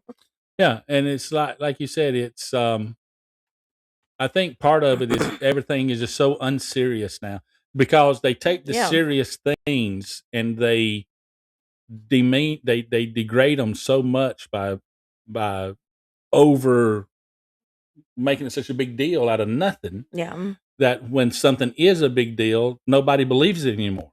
Well, that because it's and just the next big thing to move on to. I say that, and it's just the whole true crime movement, which I mean, I can't say anything because we Well, are no, part of it. But every true crime broadcast except for ours are like that. We're not like that though. I We say don't. we would never go to this crime scene, and like while it's still active, Yeah. I'm sorry, I'm personally, I'm not gonna do I that. mean, Like, it's stupid because you've got all those police, you got FBI, all those law enforcement people there working, and you brought in pizza instead of donuts. That's a rookie move. honey, What? Don't they eat donuts still? swear to God. I swear to God. I don't think I'm I'm wrong. just gonna I'm gonna go past this. Okay, so this kidnapping has sparked widespread discussion. And now we're gonna get into the theories and speculations because we got about what 15 minutes before Jux Yeah, we comes need on. about 15 So minutes, and then we'll start. Like I said, there's no way to cover it all in just the hour that I we say have we're left gonna over. try to do what we have, Yeah. the information that is available. We'll probably wind up ending on the Yeah. on One of the theories. theories is, real. This is real. This is a real kidnapping for ransom. Mhm. That would be the This is assumed. this That's is how. right now the most official view of the case. This would be the official. But I say this is a targeted thing due to the family prominence, like Savannah, the daughter's celebrity status as a host. Mhm. The oddities, though, there were notes sent to the media instead of the family directly. There were delays in demands. There's no proof of life. Former FBI agent Jennifer Covenaffer questions why an 84-year-old was chosen if random, and notes that it's unusual to wait days for ransom. And even other crypto experts are saying the real Bitcoin address could lead to tracing via blockchain. But I do want to touch on like an 84-year-old. This is a grandmother. This is very rare for these types of kidnappings and crimes. Right. Very, very rare. Like it hardly ever happens. Another theory is this a hoax, or we got the scam ransom notes, from just people trying to make a quick buck. Then the one, and I kind of hate this. This is the one I kind of lean towards, that it's the family involvement or it's staged.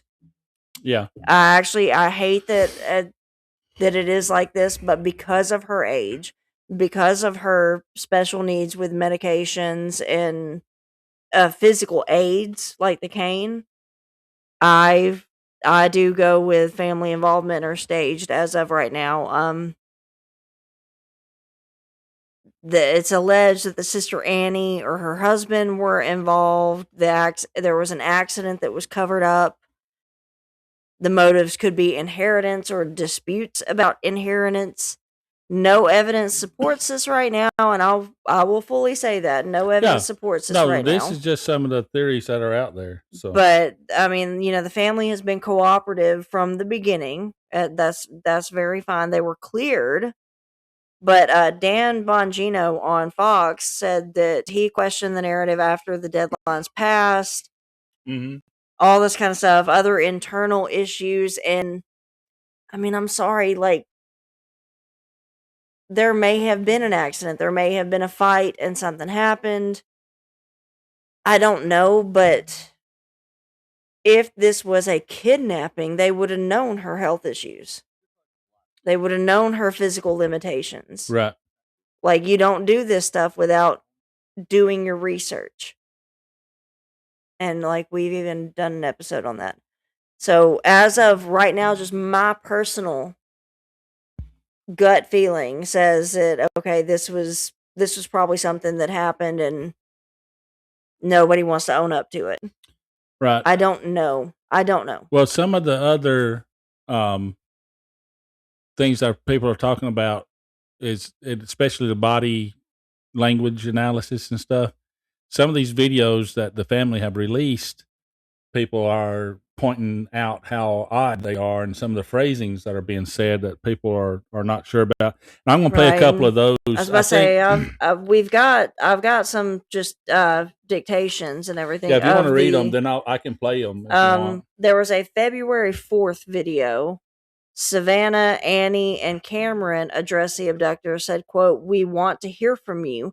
Please provide proof that our mom is alive."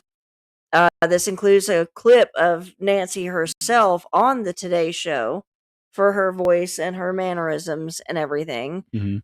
The caption for that video said, "Prayers for our beloved mom, Nancy." There's a February 5th video, so one day later, and this is by Cameron. "On behalf of our family, we want to thank you all for the prayers for our beloved mom, Nancy. If you have her, please let her go." That's a direct quote from that one. February 7th, another video. They are very somber. They're all holding hands. Quote, "We received your message and we understand. We beg you now to return our mother to us so that we can celebrate with her. This is the only way we will have peace." Mhm. And see that, celebrate with her, and then the only way we'll have peace, like, that's weird, but this is very valuable to us and we will pay. Not she is very valuable to us and we will pay. This is very valuable to us and we will pay. The caption for that video said, quote, "Bring her home." Mhm. There's a February 10th. It's a video post as well. This was after the FBI release. They shared surveillance clips and images, like we have shared too. Said, quote, "Someone out there recognizes this person. We believe she is still out there. Bring her home." There's some other statements. Savannah said, quote, "This is a nightmare. The family skipped Olympics to focus on the search." Like, why would you bring that up? She was, because, what's her name, Susan, the daughter? Savannah. She was one of the hosts. She was one of the main 3 hosts that was going to run the Olympics. Well, she said the family skipped the Olympics. Yeah, I mean, she was going to be over in France for the Olympics with her whole family. With her family, was going to go until this happened. Then she backed out. They had to get a replacement last minute. Yeah, So a lot that of makes viewers, sense, so. a lot of viewers on that one sent support messages like "Bring Nancy home." The sheriff says, quote, "Family has." I don't think I have the rest of that quote. Yeah, it didn't print off. It's fine. Whatever that was. But as of today, the investigation into the disappearance of Nancy Guthrie still remains active. Is classified still as a kidnapping. No arrests have been made, and her whereabouts are unknown still. Authorities continue to emphasize that they believe she's alive, but time is critical because of her age and her health issues. The FBI has now doubled the reward to $100,000 for information leading to her safe return or the conviction of those responsible. So even if she's not found alive, if you have any information out there whatsoever that will lead to a conviction, and I actually, hang on, because I told you I bookmarked something earlier, because it was a new update 8 hours ago. So today, update: Arizona Sheriff's Office confirms no one is arrested after a search and traffic stop last night. Nancy Guthrie is still missing. The screenshot here from the media release said, "Good morning, media partners. Last night, a federal court-ordered search warrant was executed at a residence near East Orange Grove Road and North First Avenue in connection with the Guthrie case. The warrant was based on a lead we received. No arrests were made. A traffic stop was also conducted, and a person was questioned, but no arrest resulted from that incident. There are no further details available at this time. The county sheriff's department and the FBI continue to work together around the clock on this investigation, tracking all leads. We remind the public there is a reward of up to $100,000 for information leading to the location of Nancy Guthrie and or the arrest and conviction of anyone involved in her disappearance. So call in tips to, and there's a second number here. So the 1-800 call FBI. That's one. The other one is 520-351-4900. So 520-351-4900 is the second number to call there. They said no press briefings are scheduled at this time. If a significant development occurs, a press conference will be announced via email and their X account. So that's exactly what posted 8 hours ago today. So, like I said, it's ongoing. We'll definitely keep an eye on it and maybe do a whole show on it next week, depending on what happens. It's already 2 weeks happened. It's been 2 Yeah. weeks at this point. I don't, without the medications, Yeah, she was So- declared missing on February 1st, so we're 14 days into this now. So you read these things. I want to play from Fox News from the big weekend show here. Savannah Guthrie has just posted a new video. I don't have the Let's video, listen. just audio for it. So If it'll We play received like your it's already. message, and we understand. We beg you now to return our mother to us so that we can celebrate with her. This is the only way we will have peace. This is very valuable to us, and we will pay. yeah, it says this is very valuable to us, and we will pay. And the videos are out there. You can just look them up on YouTube at this point and say Guthrie family videos, and just the body language experts have analyzed it, and even they say the wording of it is just off. It's a little weird, and so that's something Now- else to look at too. To be fair, I mean, their mother is missing.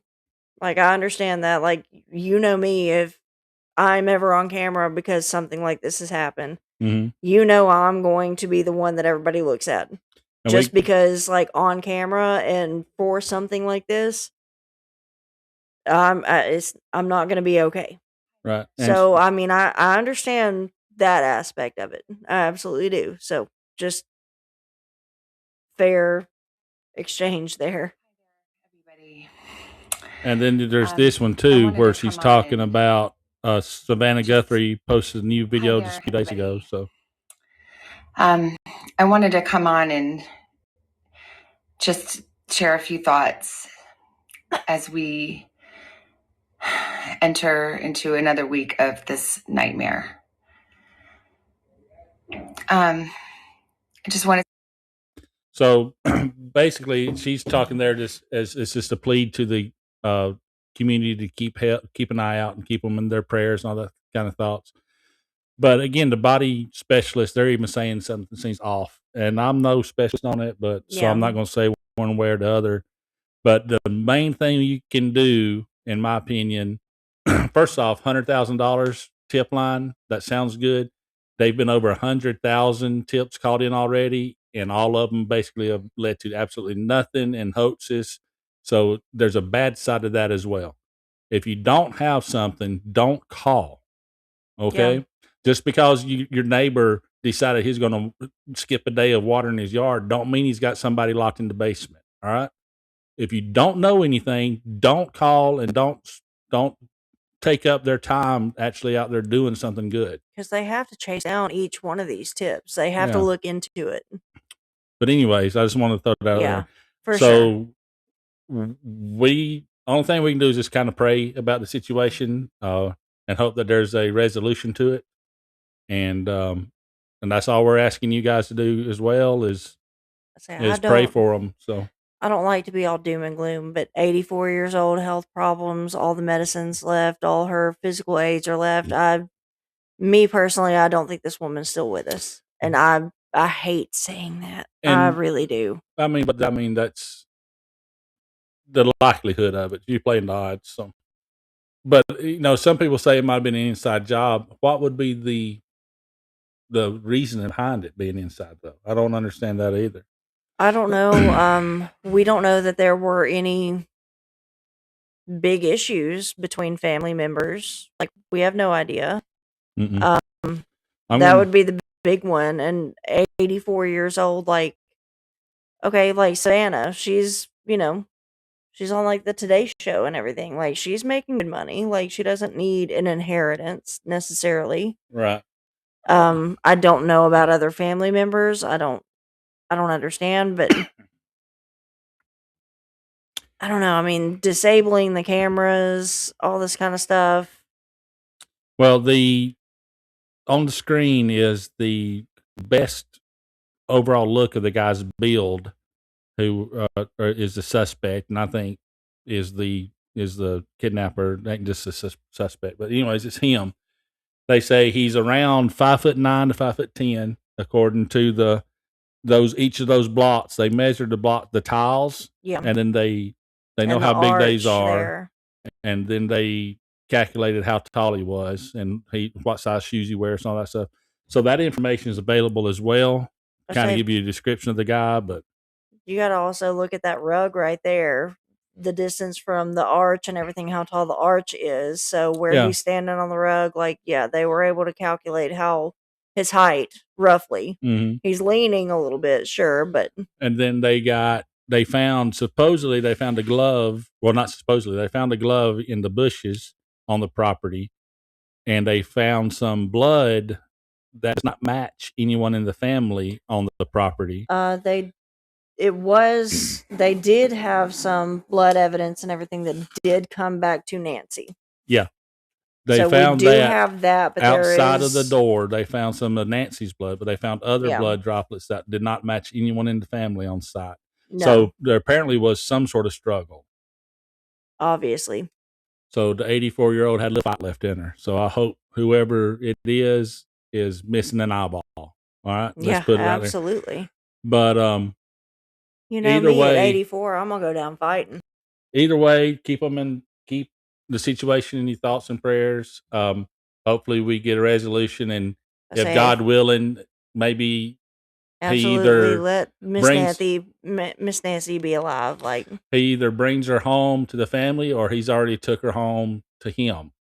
And either way, 84 years old, it's a horrific way to go out. But if she went to glory, then hey, that's awesome. That's everybody's goal. But if she is alive and able to get back home to the Guthries, then let's pray for that to happen as well. absolutely. Well, we're going to end it. Again, we got juxtaposition coming up behind us. Yeah, just here in a couple of minutes. So Yep. hang out again. Rick and Orty, they're so much fun on this Mhm. show. Like, So you can find me at BumpstockKen on X. And also I help run the at FP_forensics, which is Front Porch Forensics on X as well. and that's where if there are any updates and everything on Miss Mhm. Nancy, we'll be posting them to that page Mm-hmm. for sure. I'll share them to mine, which is Bumpstock Barbie on X. I don't think I really need to plug my plant or baking pages. Basically, it's necessarily. Bumpstock Bakery, Baker, Bumpstock Bumpstock Baker, Bumpstock Botany, and I think I've got Bumpstock Stitches Stitcher. or something. So if you look up Bumpstock, whatever, it's more likely going to wind up being her. I'm creating a whole brand. But anyways, tonight was kind of a mismatched of shows, and if you hung out with us and stayed with us throughout, we appreciate it. Again, I'll say if one person listens or thousands listens, I'm honored either way. And we had a good turnout on Facebook tonight, which is awesome. I say we got like aunts and church friends and Now I've got church tomorrow, of course. We're having an eating Mhm. meeting, which is or a fellowship meal, which is awesome. And you got some cookies to take to that. yeah, I have an apple pie over there on the stove waiting on me. that's been for calling dessert. your name probably for 2 hours now. Absolutely. And so I'm going to enjoy that. Enjoy your Valentine's Day. If you're with the one you love, awesome. If you're still looking for that person, don't give up. They're out there. I know I found mine. You can find yours too. Stay for juxtaposition. Yeah. Go to go to